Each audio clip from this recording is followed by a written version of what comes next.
Hi, I'm Deb from Skein Sisters. I'm here again today with Jane and we are going to look at Tunisian crochet. It's something that we've actually never done in our videos, and partly because I haven't done it for several years, but Jane teaches a class on Tunisian crochet, and so she's actually doing a sample shawl at the moment. We had one and it's disappeared, unfortunately. We don't know where it's gone to. So she's having to make another one for her class, and when it's in the shop too, so many people get completely hooked by the thought of doing Tunisian crochet. No and what's that? No pun intended. No. Completely. No. Oh. I'm a bit slow on the uptake today. So first off, she's got some samples here that she uses in her class. And one of the amazing things about Tunisian crochet is it looks a little bit more like knitting. Like, look at this one up here. That's totally amazing. They're very pretty. This one is actually, it's a US double, UK treble, done Tunisian style. So it's really, really lovely. And look at this lace pattern down here. So you can do these gorgeous lace patterns in the crochet too. And up here. They're so pretty. So one of the things is that you use a really long hook like this one. This is a 30 centimeter or a 23 centimeter, because part of it is that you actually, and we're going to hand over to Jane now as she's going down a row. So I'm going down a row. You crochet on all your stitches, don't you? And then you crochet off them again. So Yep. do you want to explain what you're up to? Yep. So I'm the other type of hook you can use is a straight handled hook with a cable attached. So this is a Chowgu one, which attaches to your knitting needle cables, which is fantastic.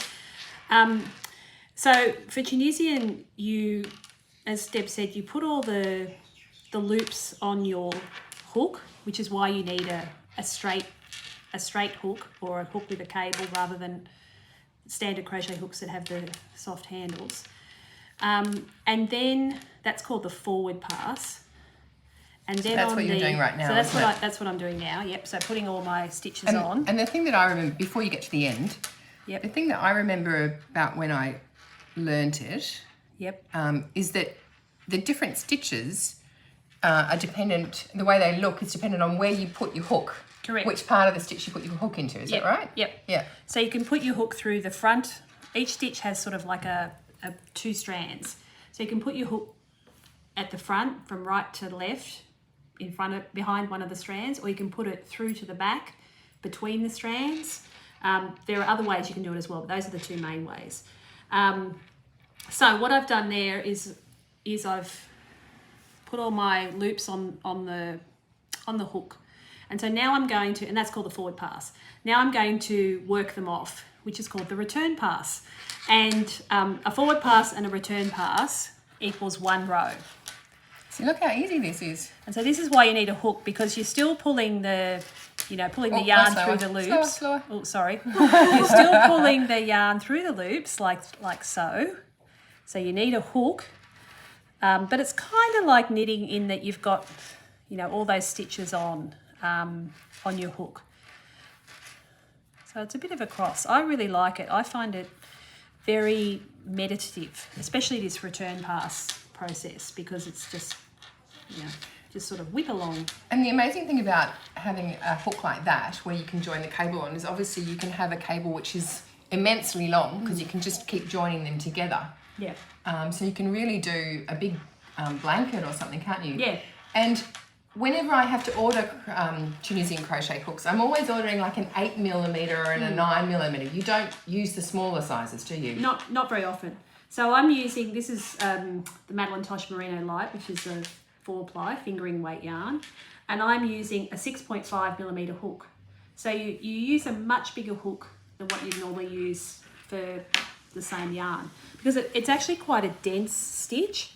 So this isn't blocked. When this is blocked, it'll spread out like that. What's the pattern? Be amazing. It's called sideways triangle. So if you come to my class, this is one of the projects you can do, but it is also a free pattern on Ravelry. So sideways triangle, and it's the kind of pattern you can make, you use up all your yarn. So basically you make it it goes out as a triangle until you've used half the yarn, and then you go back in again on the decrease end. So you can use any weight of yarn, and it's kind of the one that you can make any size as well. And this one is called Mars in Retrograde. One of our most favourite colours, isn't it? So cool. Currently sold out, but we will get more. We've always got more. We'll definitely get more. So yeah. I think it's fantastic. Yeah. And I remember when I did a class, I was a bit nervous about it because it was such a brand new technique to me. And it was Shelley Husband, and she said, "Don't worry, you're all going to have a lovely time. It's all going to be so easy and so relaxing." And it really was, because it's not tricky. No, it's just where you put your hook into the There's a few little needle, tricks, but not many. The stitch below. Yeah. It's very, very relaxing. Fantastic.